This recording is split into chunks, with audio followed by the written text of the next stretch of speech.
Barry Worthington is Executive Director of the United States Energy Association, and as such has an extraordinarily broad view of energy developments. What brings you to the Edison Electric Institute meeting? Well, I think it's important to come to this every year because it's one way to make sure that you're still in touch with the trends in the industry.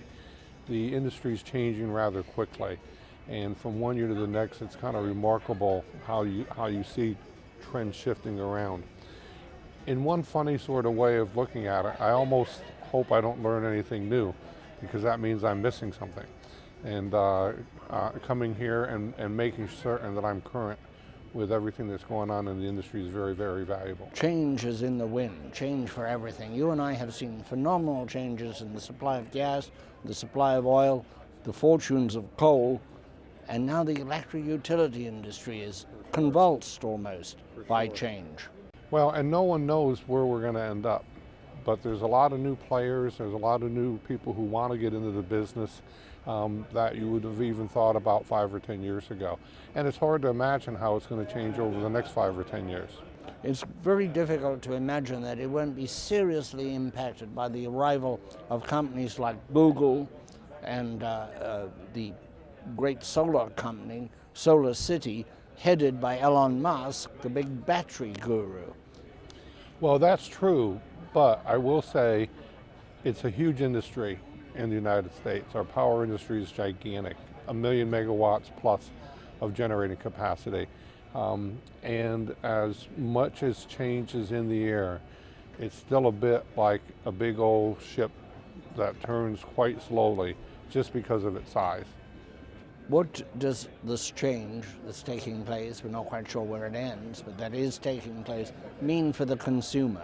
The person in their apartment or in their home, what does it mean? What does it mean in cost, reliability, and also how much data is now being collected on the consumer? I hear here a lot of reference to getting to know the customers, which has taken them a while to think that, perhaps, but that's very much the idea here at the Edison Electric Institute. Well, that's what you're hearing now, and what's remarkable if you step back and think about it, an electric utility went from having 12 pieces of information a year about their customer, 1 meter reading a month. Now they have 96 per day, from 12 a month to 96 per day. That's rather remarkable. This is the so-called smart grid? The smart meters, which is part of the smart grid. And it's a little bit uneven because, it's not real clear yet just what exactly you can do with all this data. And on the one hand, it's kind of terrifying because of the unknown.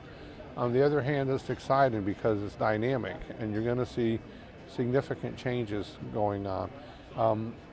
It's not clear yet who's going to be the winner when it's all over and done with. Will the traditional, historic, incumbent utility become nimble and be able to retain their customers and retain their business model? Or will new entrants in the field upset the apple cart and just cause all kinds of chaos and destruction to current long-standing business models? At this exhibition behind me is an engine, an electric conversion for a truck, which can then run on electricity and diesel, a hybrid. We've heard a lot, particularly from Elon Musk, who heads Tesla Motors, as well as Solar City and also SpaceX, one of the great creative minds of our time, talking about electrification of transportation almost as though it were here today. How fast is it going to get here? Well, I think it's going to be a little bit slower than what some would imagine because the typical automobile driver, their first priority is still convenience. And all the survey data still shows that the gasoline customer stops at at a gas station that's on their right-hand side on their way going home from work.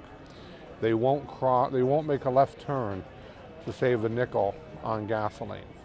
It's got to be more than that. So electric vehicles are going to have to match the convenience of gasoline before they're really going to take off. If they can get that achievement, then the sky's the limit. But they're going to have to compete for convenience. And I don't think it's quite there yet. It might be said that batteries, because they can help rooftop solar installations go 24 hours eventually, that batteries are the enemy, but they're also the friend of utilities, because for the first time ever they can contemplate storing large amounts of electricity in batteries. Yes, if you can get to that is the key, what you just said, it's large amounts. And you know, the death of the traditional utility may be overstated, because while storage can facilitate wind and solar and other intermittent supplies of electricity, it also can make old coal plants more valuable. Coal plants generate electricity very cheaply overnight when there's low peak demand, and you actually may see battery technology being the savior of keeping coal plants economical. Talking about coal, a lot of people think it's the sole contributor to global warming, or climate change as people might prefer to call it, but it also is the great friend of the utility industry, and recently I've heard there are better ways of burning it and a move to capture the carbon dioxide, the bad gas, and store it, so-called carbon capture and storage. Maybe you'd tell us about developments in both better combustion and the future of capturing the pollutant. Well, it's possible, very possible, to improve the efficiency of existing coal plants. And research has shown that a 2% improvement in efficiency causes a 5% reduction in CO2 emissions. So if you're able to improve efficiency substantially, you can achieve a 20-25% reduction in CO2 from existing plants. Then the technology is being demonstrated today to capture CO2 from coal plants and store underground, and particularly to store the CO2 in old oil fields to produce additional supplies of petroleum and natural gas, for that matter. Enhanced oil recovery assets. You're a global traveler. What exciting things are happening outside of the US, and can we learn from them? Well, we certainly can. We can learn about the experience the Germans have with deploying solar and wind, where electricity costs 4 to 5 times in Germany what it costs in the United States. Our average price of electricity is about 12 cents a kilowatt hour in the United States. In Germany, it's between 40 and 50 cents. So we can learn from their experience in moving too quickly with solar and wind in a climate where it's not ideal and having significantly increasing prices.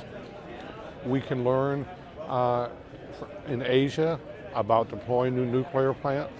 Nuclear plants are being built in China, they're being built in Korea, they're going to be built in parts of the Mideast. We can learn from China in a number of ways. China may actually beat the United States to demonstrating carbon capture and storage. They have several projects underway, and they may gain that experience, and we may be learning from the Chinese. Likewise in nuclear, they are surging ahead with nuclear Absolutely, development.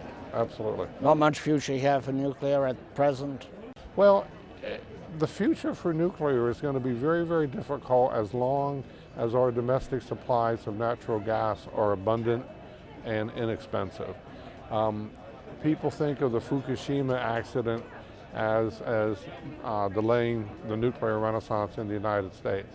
I think it's more so the price of natural gas. When natural gas is as plentiful and as inexpensive as it is, it's very easy for a power developer to simply make the easy choice of building a natural gas unit. Barry Worthington, wise man of energy. Well, thank you so Good much. to be with you.